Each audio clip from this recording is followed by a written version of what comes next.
My girlfriend demanded, "Delete all your female coworkers from social media. I don't trust them." I said done. Then I deleted her instead and made the breakup post public. Her friends were texting her screenshots before she even noticed. 28 male, was sitting at my desk eating lunch when my girlfriend Brenna, 26, stormed into my home office with her phone in hand. "Who the hell is Kelsey?" I looked up from my sandwich. "My coworker, the one who handles procurement?" "Why did she like your photo from last weekend?" "Because it was a photo from our company bowling event. She was literally in it." Brenna's face went red. "I want her gone. Delete her. Now. Delete my coworker from social media because she liked a work photo? And every other female you work with, I don't trust them." I put down my sandwich. We'd been together for 14 months, and Brenna's jealousy had been ramping up lately. But this was next level. That's like 12 people, including my manager. "I don't care. If you loved me, you'd do it. If you trusted me, you wouldn't ask." She pulled up a chair and started scrolling through my friends list. Kelsey, gone. Destiny, gone. Addison, definitely gone. Look at her profile pic, she's basically naked. I looked.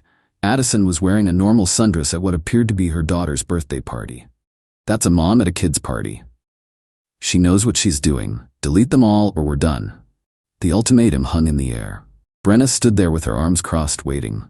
"Done," I said. "Really?" Her face lit up. "You'll delete them?" "Already did." She grabbed my phone to check. Her smile disappeared. "You didn't delete anyone. I deleted you." "What?" I turned my laptop screen toward her. There it was, my relationship status changed from 30 seconds ago, single. The post already had comments rolling in. Finally. My brother, "About time bro." My best friend Reed, "Yes, drinks tonight?" Another friend, Brenna's phone started buzzing. Her friends were screenshotting and sending the post to her in real time. You made it public?" "Yep, figured everyone should know I'm available since apparently I can't have female coworkers without it being an issue." She lunged for my laptop, but I closed it. "Delete that now." "No, you gave me an ultimatum. I made my choice." "This isn't what I meant. You said delete them or we're done. We're done." Her phone was going crazy. I could see the notifications piling up, texts, calls, Instagram DMs. Everyone can see this.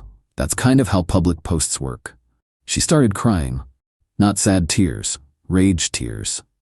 "You humiliated me. You tried to control who I can be friends with based on their gender. That's not normal.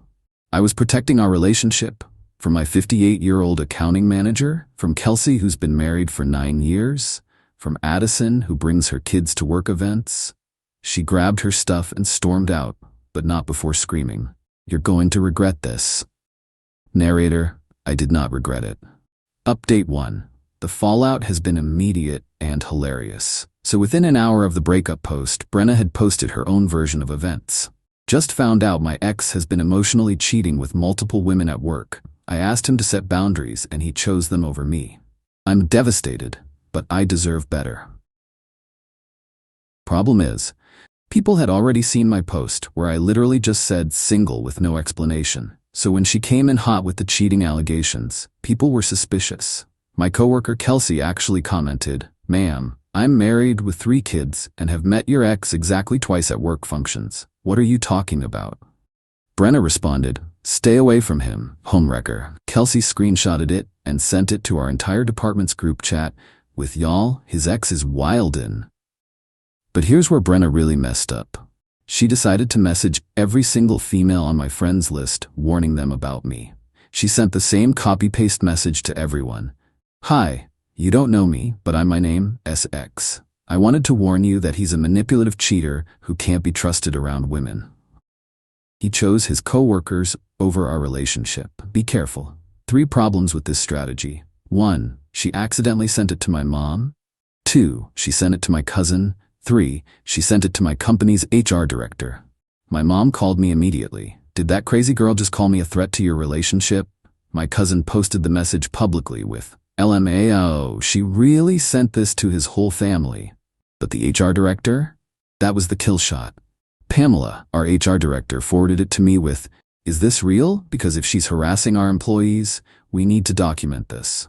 Turns out, Brenna had sent it to 8 women from my company. Pamela reached out to all of them to get copies of the messages. Then, Brenna made mistake number 2.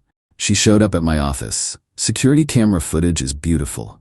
She walked in at 11:30 a.m., marched to the front desk, and demanded to speak to all the females who work with my name. The receptionist, confused, asked if she had an appointment. I don't need an appointment to protect other women from a predator. Security was called. Brenna was escorted out. The whole thing took 4 minutes, but she managed to call me a manipulative narcissist, loud enough for 3 floors to hear. Pamela called me in. We're issuing a no trespass order. She can't come within 500 feet of the building. I'm sorry about this. Don't be. Destiny recorded the whole thing from her desk. It's already become a meme in the marketing department. She showed me her phone. Someone had added the Curb Your Enthusiasm theme to Brenna being escorted out. I'm not gonna lie, I laughed. That night, Brenna's best friend Tori texted me. Hey, I know we're not close, but you need to know Brenna's planning something. She's been screenshotting all your posts and making a document about your emotional abuse. Just wanted to warn you. Thanks. Why are you telling me? Because she did this to her ex too. Made a whole website about him. It's still up. She sent me the link. It was a whole site dedicated to exposing some dude named Garrett with photos, screenshots of text taken out of context, and wild accusations. I immediately screenshotted everything and sent it to my lawyer friend. Yeah, I have a lawyer friend now. This story required one. Update 2. Brenna went nuclear, but in the dumbest possible way. Remember that website about her ex? Well, she made one for me too, but this time she messed with the wrong person. The website was called mynameisatrash.com, not putting my actual name obviously. She'd bought the domain and everything. On it she posted screenshots of my Instagram with red circles around every woman who appeared in them. A timeline of emotional infidelity that included such damning evidence as liked Kelsey's photo of her dog. My LinkedIn profile with cheater written across it in red. A fake survivor's story written in third person about a woman, clearly her, who was gaslit into accepting workplace affairs. The problem? She included my full name, my company name, and my work email. My lawyer friend took one look and said, "This is defamation and tortious interference. She's trying to get you fired." Can we do anything about it? Oh, absolutely. This is a slam dunk. We sent a cease and desist. She ignored it. Then she escalated by creating an Instagram account. Survivors of my name? She posted daily warning posts about me. She tagged my company. She tagged random women who followed me. She even tagged my barber because she's a woman. My barber, Jules, DM'd me. Bro, your ex just warned me about getting too close to you during haircuts. I'm crying. But here's where Brenna really screwed herself. She decided to contact my ex-girlfriend from college, Haley, to compare notes. Haley and I dated for 2 years, broke up amicably, and still occasionally like each other's posts. Normal adult stuff. Brenna sent her this long message about how I was probably cheating on her too, and how they should stand together as survivors. Haley's response was perfect. She screenshotted it and posted it publicly. Hi everyone, my ex's current ex, wild sentence, just contacted me trying to create some victim narrative. For the record, my name never cheated on me. We broke up because I got a job across the country. He was respectful and kind throughout our relationship. This woman is unhinged and harassing people. Also, girl, you sent this to my business account. I'm a lawyer now. Cease and desist coming your way too. The comments were brutal. Not the lawyer ex. Ma'am chose violence and hit a legal wall. Imagine being so crazy your ex's ex has to defend him. But the absolute peak came when Brenna tried to get clever with SEO. She paid for Google ads so that when anyone searched my name, her website would come up first. My company's IT director, Weston, saw it and called me. Hey man, just so you know, someone's running attack ads against you on Google. I know, it's my ex. The one who showed up here screaming? That's the one. Want me to report it to Google as harassment? Can you do that? Brother, I can do more than that. She's using copyrighted photos from our company website without permission. That's a DMCA violation. Within 48 hours, the website was down, the Google ads were terminated, and her hosting company banned her for terms of service violations. She tried to remake the site on 3 different platforms. Weston took them all down. He was having fun with it at this point. This is like whack-a-mole, but for crazy, he said. Meanwhile, I was documenting everything, every post, every message, every false accusation. My lawyer friend was building a case. We can sue for defamation, harassment, and intentional infliction of emotional distress. I just want her to stop. Oh, she'll stop, but she's also going to pay. Update 3. The legal hammer came down hard, so we filed the lawsuit. Defamation, harassment, cyberstalking, the works. My lawyer friend brought in his colleague who specialized in this stuff, and when she saw the evidence, she literally said, "This is one of the most clear-cut cases I've ever seen." Brenna was served at her job, at the elementary school, where she was a teaching assistant. Yeah, that's right. This woman who was running a harassment campaign was working with children. Her principal called her into the office and, from what I heard through the grapevine, told her that if this affected the school's reputation in any way, she'd be gone. Brenna's response was to double down. She started a TikTok series. Dating a Narcissist, My Story, Episode 1. How I Found Out He Was Cheating, I Wasn't. Episode 2. The gaslighting tactics he used, asking her to stop going through my phone. Episode 3. Why workplace relationships are emotional affairs. They're not. Each video got fewer views than the last. Episode 1 had 10K views. Episode 6 had 82. But then she made the ultimate mistake. She posted Episode 7, How the Legal System Protects Abusers. In it, she showed parts of the legal documents, with my lawyer's firm clearly visible, and made some interesting claims about the legal process. My lawyer's colleague called me within an hour. She just made this so much worse for herself. How? She admitted on camera to everything we accused her of while claiming it was advocacy. She literally confessed to the harassment. The judge agreed. Emergency restraining order granted. She couldn't contact me, post about me, or come within 1,000 feet of me or my workplace. Guess what she did the next day? Posted a crying video about being silenced by the patriarchy. That violated the restraining order. Her lawyer, who she'd finally gotten, called her immediately and, according to Tori, who was still secretly updating me, screamed at her for 20 minutes about making his job impossible. But here's the twist nobody saw coming. Remember Garrett? Her ex with the website? He reached out to me. "Hey man, I see she's doing to you what she did to me. I've been documenting her harassment for 2 years. Want my evidence?" This absolute legend had screenshots of 200+ fake social media accounts she'd created to harass him. Evidence she'd contacted his employers. Plural, he'd changed jobs twice because of her. Proof she'd made false police reports about him.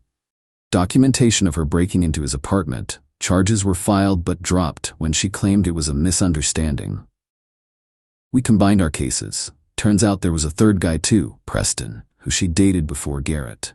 Same pattern, same harassment, same websites. The three of us got a group chat going called Survivors of Brenna. Ironic, right? Preston had the best story. She accused me of cheating with my sister because we went to lunch together.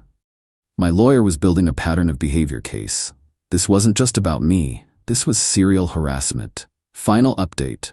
Court day arrived, and Brenna showed up in what I can only describe as courtroom cosplay. A black suit that looked like she Googled what to wear to court and bought the first result. Her lawyer looked exhausted before we even started. The judge reviewed the evidence. All of it. The websites, yes, plural. She'd made them for all three of us. The fake social media accounts, the harassment campaigns, the restraining order violation. "Miss Brenna," the judge said, "I've been doing this for 15 years, and this is one of the most extensive harassment campaigns I've ever seen." Brenna tried to interrupt. "Your Honor, I was just warning other women. You were systematically attempting to destroy 3 different men's lives because they broke up with you." Her lawyer put his head in his hands. The judgment, $50,000 in damages, $30K to me, $15K to Garrett, $5K to Preston. Permanent restraining orders for all 3 of us. 200 hours of community service. Mandatory psychological counseling. 5 years of probation. If she violates any of these terms, she goes to jail. But the best part? The judge ordered her to post a public apology on all her social media accounts admitting to the harassment and false accusations. She had to keep it up for 30 days. She posted it. The comments were absolutely brutal. Her own friends were calling her out. Tori commented, "I tried to tell you to stop." Her school found out about the judgment. Small town, news travels. She was quietly asked to resign. Something about not representing the values of the institution. Her parents had to pay the damages because she couldn't. Her dad called me to apologize. "We failed somewhere," he said. "We're getting her help. I hope it works. For what it's worth, she's done this since high school. You're not the first. You're just the first to fight back." That hit different. How many guys just took it because fighting back seemed too hard? As for the aftermath, Garrett started dating again. He met someone nice who thinks the whole story is insane but hilarious. Preston moved to another state for a fresh start but stays in our group chat. He sends memes about crazy exes. Me? I'm doing great. My company actually gave me a raise because anyone who handles that level of crazy that professionally deserves recognition. Weston and I became actual friends. Trauma bonding is real. Started dating someone new, met her at a coffee shop, not work, learned that lesson. When I told her about Brenna on our 4th date, she said, "Wait, are you website guy? My friend sent me that restraining order violation TikTok. That was wild. Fame I never wanted, but here we are." The best update?